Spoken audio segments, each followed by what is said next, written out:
2,000 years ago, the Roman Empire was shaken to its core by one of the worst natural disasters to strike the ancient world. In less than 48 hours, the thriving city of Pompeii,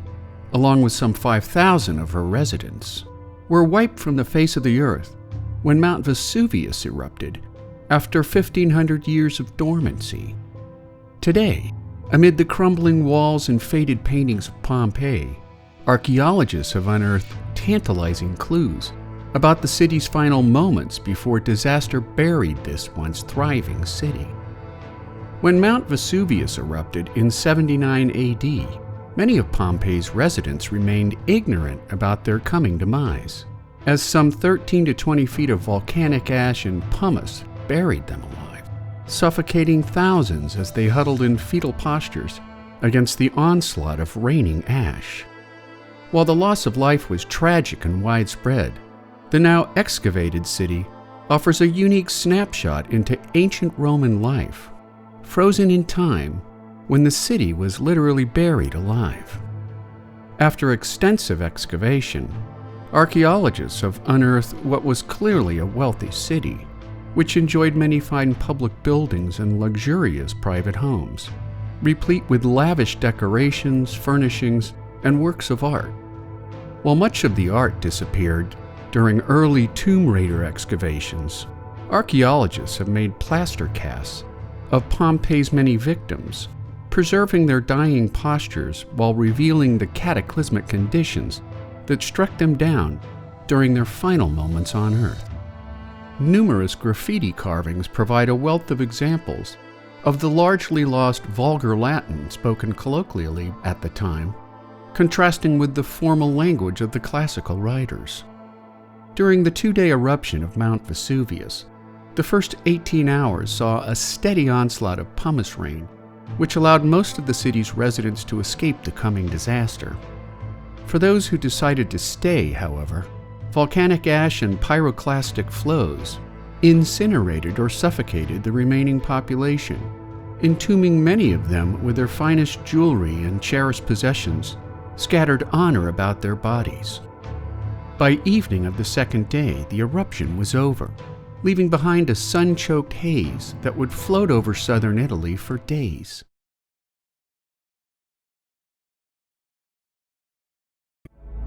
The Punic Wars.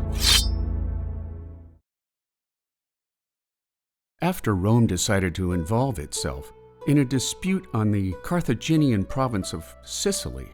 Rome's intervention sparked the Punic Wars, which lasted intermittently from 264 to 146 BCE. Known for its commanding navy, during the First Punic War of 264 to 241 BCE, the North African city-state of Carthage faced off with Rome's rebuilt and strengthened navy in the 260 BCE Sea Battle of Mylae, leading to Roman victories at Mylae and later the 256 BCE Battle of Ecnomus. Rome's subsequent invasion of North Africa at first ended in defeat, yet Rome's refusal to back down led to a 241 BCE maritime victory against the Carthaginians that made Sicily Rome's first overseas province. After establishing a new base of influence in Spain, when Hannibal took command of Carthaginian forces in the Iberian Peninsula in 219 BCE, he and his army crossed the Ebro River into the Iberian city of Saguntum. After Hannibal's declaration of war, he led some 90,000 infantrymen and 12,000 cavalrymen over the Alps from Spain into Italy, scoring a succession of victories over Roman troops at Ticinus, Trebia, and Trasimene, culminating in the 216 BCE Battle of Cannae, where he surrounded a Roman army twice his size before inflicting massive casualties. Unwilling to accept defeat, Rome rebounded to push the Carthaginians out of Italy under the command of Scipio Africanus, who in 2003 BCE routed the Carthaginian army at Zama, ending the Carthaginian Empire in the western Mediterranean, while forcing Carthage to surrender its once dominant fleet at the same time paying a large indemnity to Rome. After hawkish members of the Roman Senate convinced colleagues that Carthage, despite being severely weakened, remained a threat to Rome's dominance in the region, the Third Punic War of 149 to 146 BCE witnessed the 2-year Roman siege of Carthage, until a change in Roman leadership saw Scipio the Younger breach the city in 146 BCE, pushing Carthaginian troops back toward their citadel,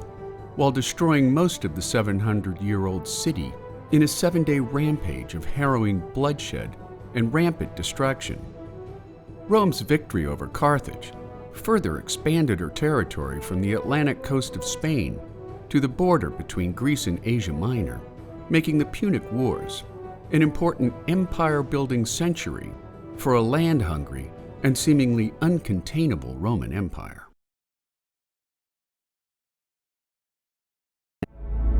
Gladiators of ancient Rome. While early Roman gladiators were mostly made up of conquered people and slaves who had committed crimes, the demographics began to shift in the 1st century AD, when men, and some women, were lured into arena for the thrill of battle and the roar of bloodthirsty crowds. Gladiator schools became commonplace, and while early gladiators fought to the death, promoters soon added referees to stop fights after a victor became clear, due primarily to the high cost of housing, feeding, and training a gladiator. Acting as a crude substitute for human sacrifice,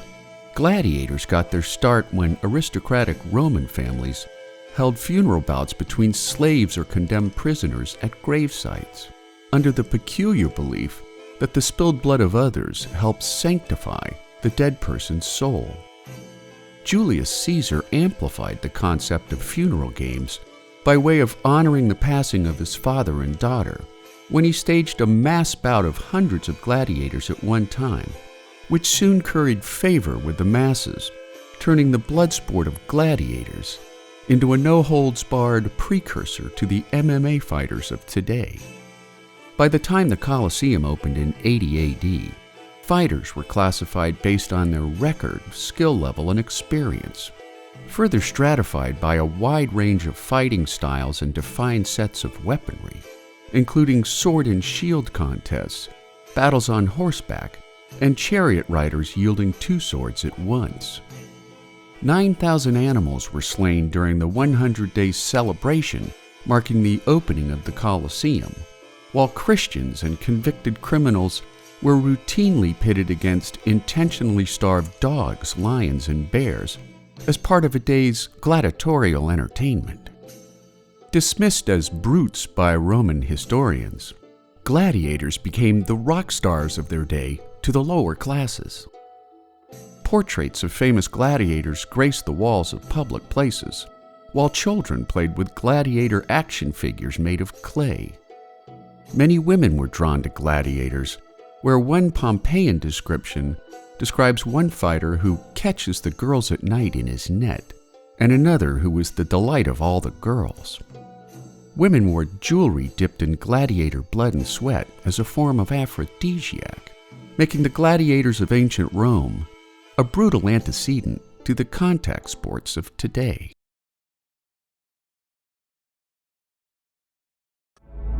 Caligula. Born Gaius Julius Caesar Germanicus in 12 AD,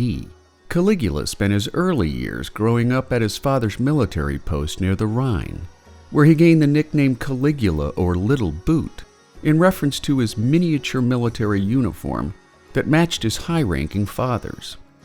After his father passed away in 17 AD, Caligula was adopted by Emperor Tiberius due to familial bonds, gleefully indulging his great-nephew's worst habits, commenting at one point that he was nursing a viper in Rome's bosom. After Tiberius died in 37 AD,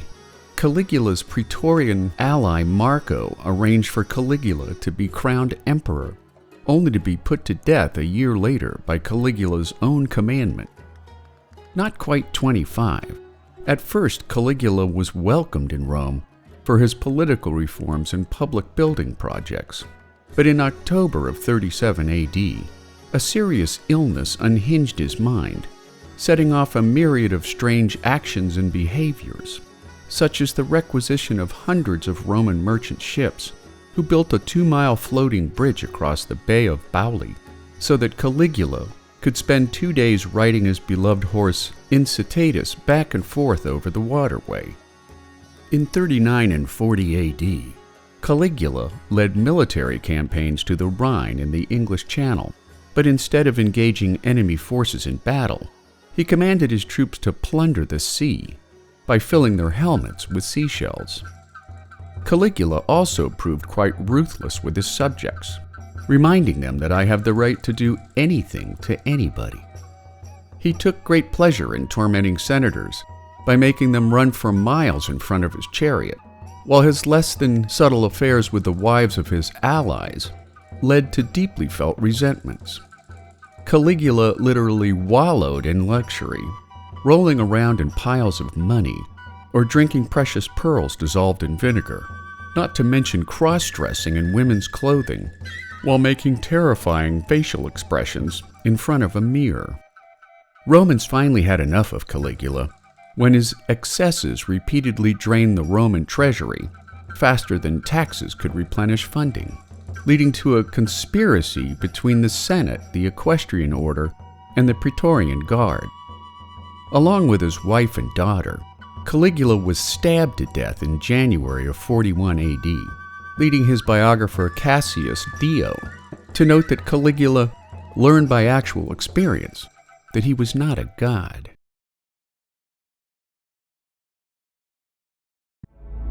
The Roman Emperor Nero.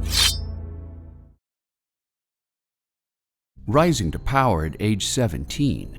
when his mother Agrippina supposedly poisoned her husband and Roman Emperor Claudius. After 5 years on the throne, Nero succumbed to repeated encouragements by Roman philosopher and confidant Seneca to step away from his domineering mother's shadow. When Agrippina caught wind of Nero's pending emancipation, she promoted her stepson Britannicus as the true heir to the Roman throne, until Britannicus passed away under dubious circumstances in 59 AD, followed by Agrippina's own death when Nero sent an assassin to kill her in her villa. Nero married Poppaea Sabina in 62 AD until he killed his young wife with a single kick to her belly, in what Roman historian Tacitus phrased as a casual outburst of rage. After the murder of the women in his life, Nero threw himself into his passions for art and music, oftentimes singing and playing the lyre to his captive audiences, while encouraging the upper classes to take dance lessons. He also ordered that athletic competitions be held in Rome every 5 years, the birth of the Olympics, which he himself trained and competed in, until on June 19, 64 AD, a fire broke out in the shops surrounding the Circus Maximus, destroying 3 of Rome's 14 districts during a 9-day conflagration that severely damaged another 7 before the flames were put down. Eyewitness reports claim that Nero was on the roof of his palace while Rome burned, singing a song from the Greek epic The Sack of Ilium, which sparked rumors that Nero himself had set Rome ablaze in order to expand the scope of his palace complex. During Nero's bold reconstruction of Rome, the emperor deflected attention by blaming the fire on first-century Christians, torturing and killing many of them, while his reconstruction efforts exhausted the Roman treasury. By the end of Nero's life, the Roman Empire was under severe financial stress, while revolts in Britain, Judea, and Parthia steadily weakened his rule. When Nero caught wind of an assassination plot on his life in 65 AD, he ordered the deaths of a prefect, several senators, and several more military officers. Dodging the heat with an extended tour of Greece, Nero returned home in 68 AD worsening his plight by poorly managing pockets of unrest in Africa, Spain, and France. When the Senate declared Nero an enemy of the people, he committed suicide after his attempts to flee Rome had failed. 50 years later, Roman historian Suetonius wrote of Nero's final lament, "What an artist dies within me."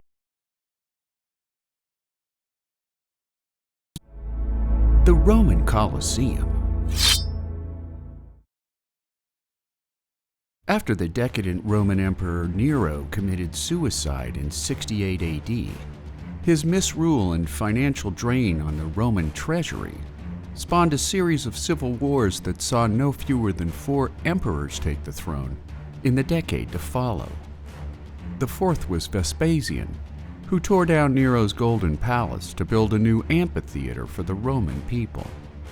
After nearly a decade of construction, Vespasian's son Titus, particularly well loved for his handling of the 79 AD eruption of Mount Vesuvius that destroyed the towns of Herculaneum and Pompeii, officially dedicated the Colosseum in 80 AD with a festival that included 100 days of games.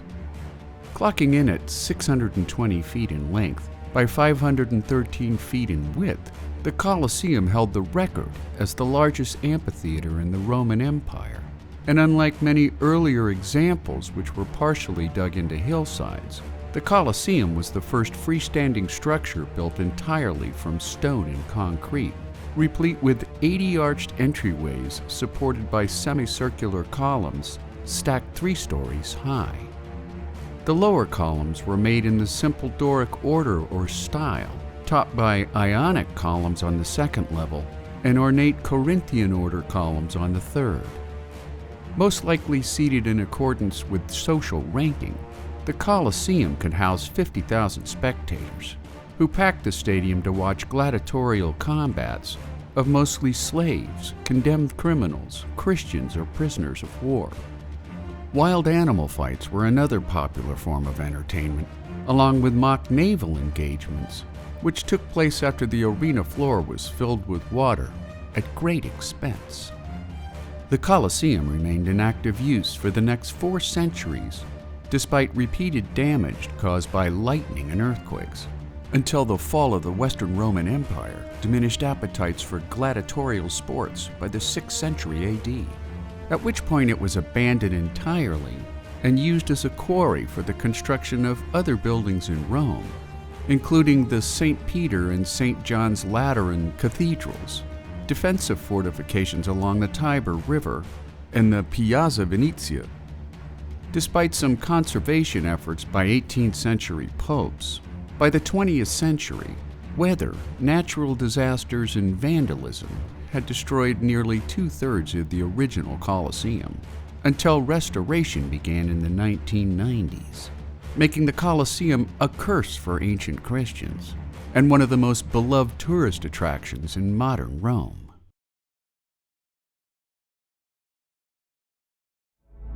Galen.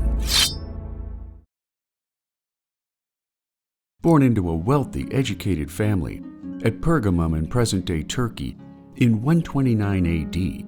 Claudius Galenus, or simply Galen, became a therapeute or attendant of the god of medicine Asclepius in his teen years, which put him in direct fraternity with magistrates, senators, literary men, and high-ranking civil servants. While his father Nikon wanted Galen to study philosophy or politics, after Asclepius came to Nikon in a dream, urging him to let his son study medicine, Galen began his studies first at the sanctuary of Asclepius. After his father passed away in 148 AD, a now wealthy Galen studied medicine in Smyrna, Corinth, and Alexandria, before spending the rest of his life in Rome. At the age of 32, his lectures and anatomical demonstrations soon placed him at the heart of intellectual life in the Roman capital, where he became chief physician for co-emperors Marcus Aurelius and Lucius Verus. Considered one of the greatest intellectuals of the Second Sophistic period, Galen's work falls into 3 main categories, defined as medical, philosophical, and philological, The later study, a branch of knowledge that deals with the structure, historical development, and relationships of a language or languages. Building upon Hippocrates' notions of humors and pathology, as well as the anatomical knowledge of other notable Alexandrian physicians, such as Herophilius of Chalcedon, Galen was one of the first experimental physiologists to rely heavily on observation and reason, researching the organ functions of kidneys and spinal cords in controlled experiments. Galen's teaching would dominate Western medicine until the Renaissance, and while a fire in the Temple of Peace destroyed many of his manuscripts in 191 AD, what remains of his work has established Galen as one of the most prolific and influential physicians and medical writers of the ancient Greco-Roman empires, including some 20 volumes in Greek, while other volumes have survived in Arabic and medieval Latin translations. Passing away in 216 AD at 87 years of age, Galen's reliance on the extrapolation of animal dissections to human anatomical function has been criticized by some medical historians as inaccurate, making the writings, philosophy, and observations of Galen one of the most successful physicians of ancient times.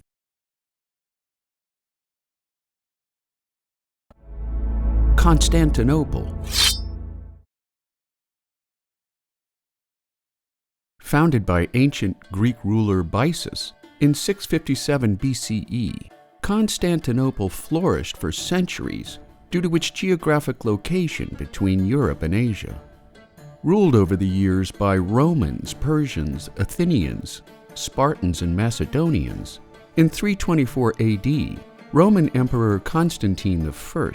renamed Constantinople Nova Roma, or New Rome, embellishing his second capital with wide streets lined with statues of great rulers from the past, creating a thriving trading port that would become known as the Queen of Cities. Governed by Roman law, the city would serve as a melting pot of races and cultures, as merchants and mariners made the city their home. Surviving for more than 1,100 years as the Byzantine capital, the city still sports the Hippodrome, which was originally built by Severus in the 3rd century AD, serving as an arena for chariot races and parades. At over 400 feet in length, the Hippodrome has a seating capacity of up to 100,000 people. Another enduring structure is the Hagia Sophia, which was completed in less than 6 years by a 10,000-man workforce. Also figuring prominently in the heart of the city was Constantine's imperial palace, which featured elaborate mosaics and a grand entrance known as the Chalk Gate. Following the Great Schism of 1054, when the Christian Church split into Roman and Eastern divisions, Constantinople became the capital of the Eastern Orthodox Church. During the Crusades of the 13th century, the city was sacked in 1204, although the Byzantines retook control of Constantinople in 1261. After the Ottoman Empire took control of the city in the 15th century, the long Ottoman reign disintegrated in the early 20th century as it struggled to maintain a bloated bureaucracy during the Balkan Wars, World War I, and the Greco-Turkish War.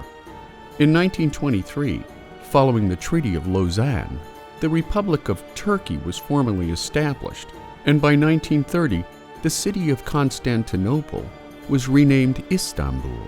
making the city one of the most important trading crossroads in the history of man. The Byzantine Empire. After Roman Emperor Constantine I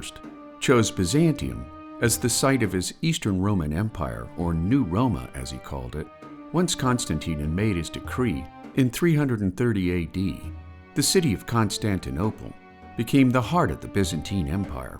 which survived without interruption from ancient times until the emergence of the modern age, nearly 1,100 years after the fall of the Western Roman Empire in 476 AD. Thanks to early government efficiencies, political stability, a strong standing army, and the vagaries of geography, Constantinople and the Byzantine Empire at first proved less vulnerable to outside invasion, at the same time serving as a defensive buffer between Europe and Asia. The Byzantine Empire reached its peak during the reign of Justinian I from 527 to 565 AD, whereas many conquests in the Mediterranean and North Africa created a financially draining overreach that forced heavy taxation on Byzantine citizens in the centuries following his death. With Byzantine military forces stretched thin, political instability and severe economic weakness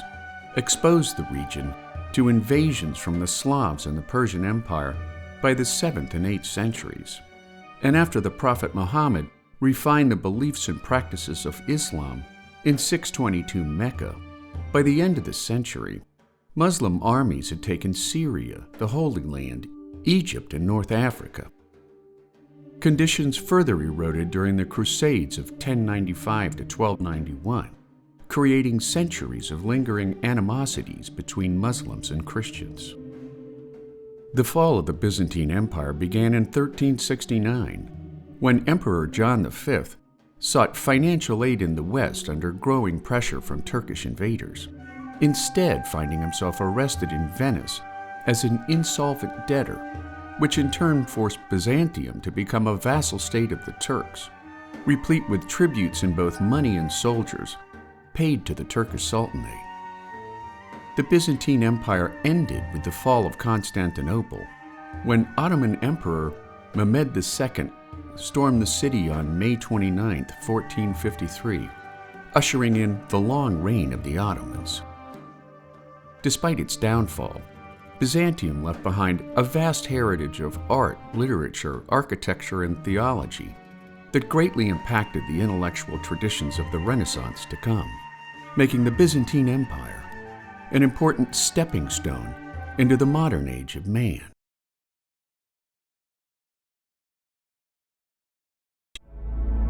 The fall of the Byzantine Empire.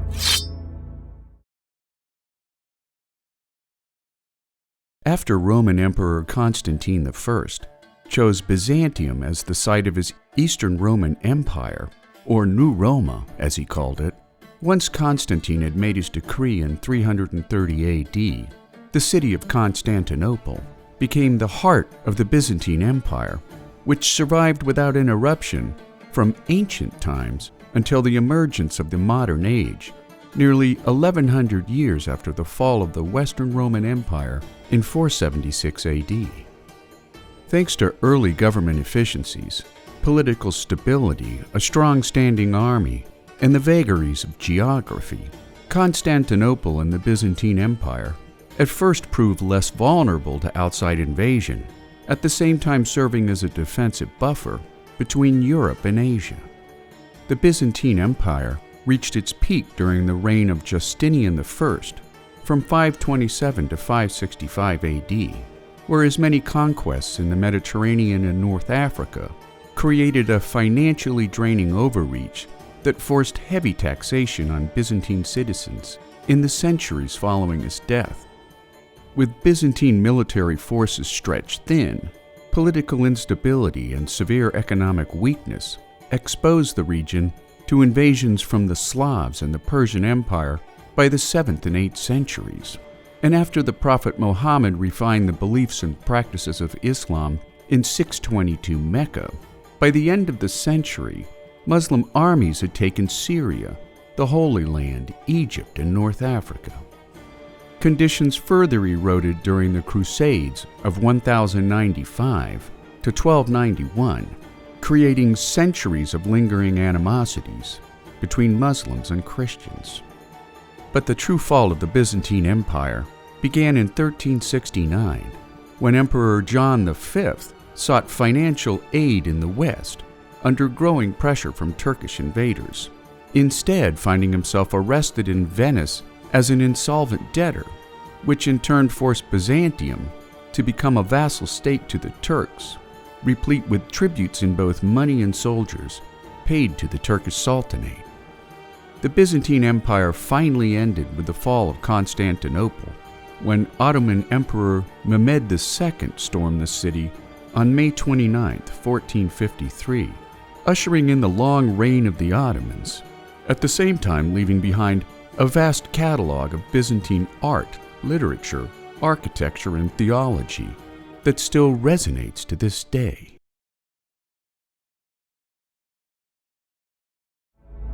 The fall of the Western Roman Empire. Arguably one of the most legendary empires in human history, beginning in the 3rd century AD, a host of internal and external factors witnessed the slow winnowing of a once dominant Roman Empire. From an internal standpoint, centuries of constant warfare, high taxation, and overspending widened the gap between rich and poor, leading many wealthy Romans to flee into the countryside to avoid taxation altogether. Slave labor began to dry up as Rome's geographic expansion came to an end, and after Emperor Diocletian divided the empire into a western half governed from Milan and an eastern half governed from Constantinople, the two halves drifted apart culturally and politically, although the Eastern Roman Empire would linger on in one form or another for an additional 1,000 years before falling to the Ottoman Empire in the 1400s. Another leading cause of the fall of the Western Roman Empire was its own geographic overreach. At its height, the Roman Empire stretched from the Atlantic Ocean to the Euphrates River in the Middle East, and despite a state-of-the-art road network, the Romans suffered from slow communication in defense of local rebellions and outside invaders. Corruption became widespread among Rome's government officials, including the Senate itself, leading many Romans to lose faith in the competency of their government. As a result, soldiers came under short supply, forcing a string of emperors to hire mercenaries in defense of Roman territories. After the Huns invaded much of Europe in the late 4th century, Germanic tribes like the Visigoths were pressed up against the borders of the Roman Empire. Roman leaders begrudgingly let the Goths spill onto their lands, yet their brutal mistreatment of Germanic tribesmen forced a rebellion by Goth king Alaric in the year 410, which resulted in the sacking of Rome, followed by the steady invasion of Britain, Spain, and North Africa. But the final straw that broke the Western Roman Empire was the spread of Christianity, which after centuries of persecution became legalized in 313 by the Edict of Milan, later becoming the official state religion in 380. No longer did Romans worship polytheistic gods, which for centuries maintained that Roman emperors were divinely inspired. Instead, popes and church leaders took an ever-increasing role in the political affairs of the Western Roman Empire, bringing an end to a once mighty world power.